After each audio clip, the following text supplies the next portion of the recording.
ठीक ठाक लागत तुहर चाल बाटे रे, कहीं 2 इंच ऊंच कहीं खाल बाटे रे।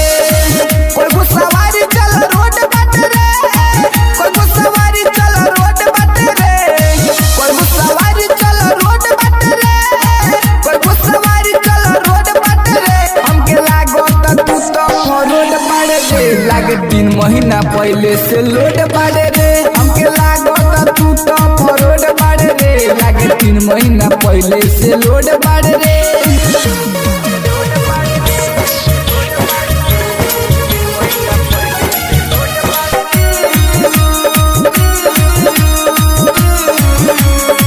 Music by Ramanand Sagar.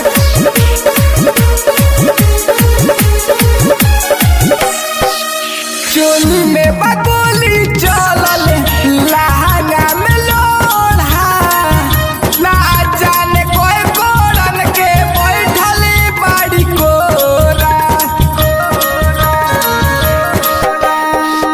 चोली में बगोली चलल लहंगा में लोढ़ा, ना जाने कोई कोरन के बैठल बाड़ी कोरा।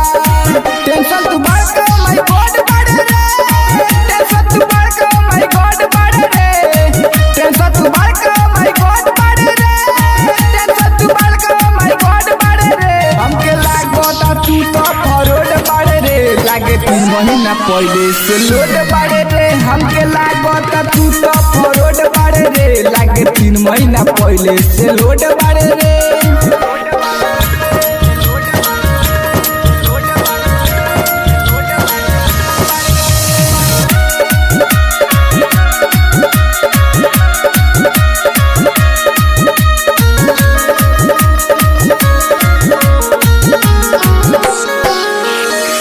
गोदरल जवानी तोहर लागता सूत रे, पहिले के झूठा कोइल बाटे तोर अमरूद रे।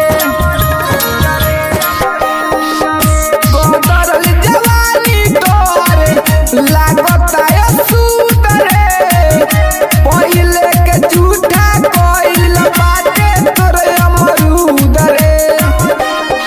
संभव सरगम कहे हट बाड़े रे, संभव सरगम कहे हट बाड़े रे, संभव सरगम कहे हट बाड़े रे, संदीप सुनील कहे हट बाड़े रे। हमके लागत तू तो फरोड बाड़े रे, लागे 3 महीना पहले से लोड बाड़े रे।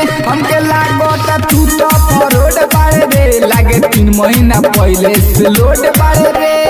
WR digital recording studio Bettiah.